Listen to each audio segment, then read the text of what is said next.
Okay, good day everyone. Okay, welcome to our first topic for our semifinals. Or for semifinals, we have only two topics, no?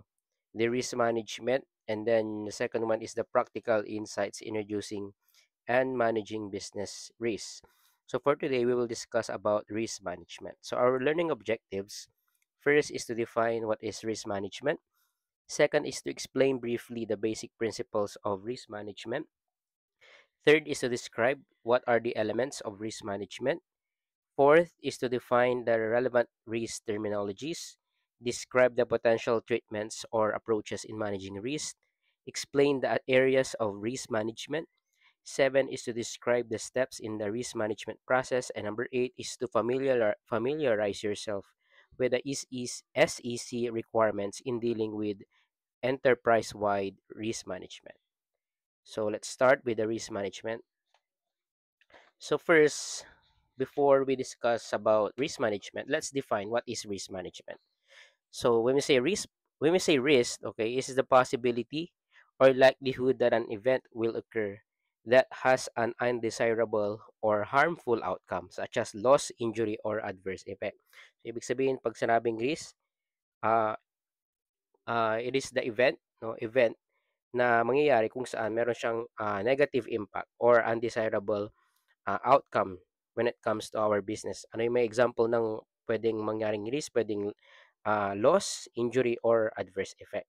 So, itong risk na ito is inherent. When we say inherent, normal na nangyayari sa ating mga business. And meron tayong tinatawag na uncertainty because hindi natin alam kung kailan siya mangyayari and what are the consequences or gaano kalaki yung magiging impact or yung magiging effect nito sa ating business. So aside from that, this risk, okay, can affect many areas. Pwede sa life, pwede rin sa health, finance, business, and personal safety. So lahat yan is pwede mangyari when it comes to risk. So next is let's define what is risk management. Risk management, it is the process of measuring or assessing risks and developing strategies to manage it. So pag sinabing risk management, process on how to measure or assess this risk, yung mga risk na binanggit natin kanina, and how we manage them. Ibig sabihin, paano natin malilesen yung impact niya or malilesen ano yung pwede natin gawin in order to lessen its effect, its negative impact to our business. 'Di ba? Dito sa point of view natin dito sa subject, we are talking about risk in business kasi nga not only business kasi nga ang topic natin or ang subject natin is about governance. So and then nasa business sector tayo. So we're talking about risk in businesses. So aside from that, another definition, risk management is the act or practice of controlling risk. It also includes risk planning, assessing risk areas. Ibig sabihin, i-assess mo kung saang areas ba yung pinaka-prone. Uh, saang area ng business, ang sector, yung pinaka-prone sa risk. Developing risk handling options, how we deal with the business, ano yung pwede nating gawing strategies, and um, what steps can we do to lessen its impact? Monitoring risks to determine how risks have changed and documenting overall risk management program. Aside from, di ba, chine-check natin kung ano yung mga pwedeng gawin, ano saang mga areas, and how we develop, nagmo-monitor din tayo if yung mga dinevelop ba nating strategies is effective in the long run. Because ang gusto natin is yung risk as much as possible. Since ang risk is inherent yan, hindi natin maiiwasan, hindi natin maaalis, ang pwede natin gawin is to monitor or to mitigate its impact in the long run.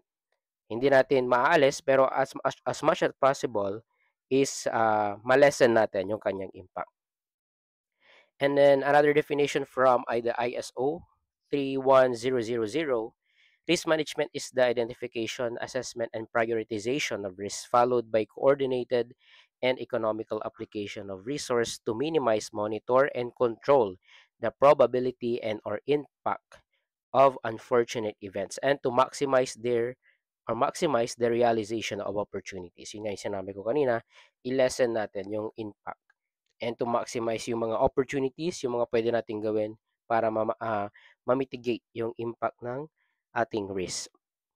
And then binanggit din dito na through risk management, risks to any specific program are assessed and systematically managed to reduce risk to an acceptable level. Bakit acceptable level lang? Kasi nga, 'di ba, sa auditing, walang absolute assurance, 'di ba? Kung mag-audit kayo or pag napunta kayo sa next year na topic nyo about auditing, ang auditing is, as auditor, you give opinion, di ba, as to the fairness of the financial statement and nagbibigay tayo ng assurance. Ang binibigay nating assurance is reasonable assurance. Bakit reasonable assurance?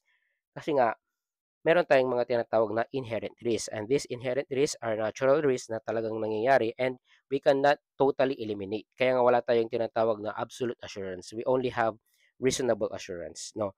Yun yung tinatawag nating acceptable level.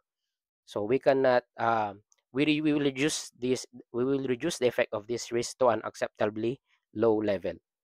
Okay? So example, ano yung pwedeng example natin ng ating risk? For example, credit risk. Diba? Pag sinabing credit risk, it is the probability of a financial loss resulting from a borrower's failure to repay a loan. So kung hindi nakapagbayad ng utang yung isang creditor, then merong credit risk. Diba? Probability sa impact sa'yo, diba? Ikaw yung nagpautang. Financial loss mo kasi nga hindi nakapagbayad sa'yo si creditor. Ay, si debtor pala, si debtor. So, yon. So, I think that would be the part 1 of our discussion about the introduction to risk management. See you in the next part of this video lecture.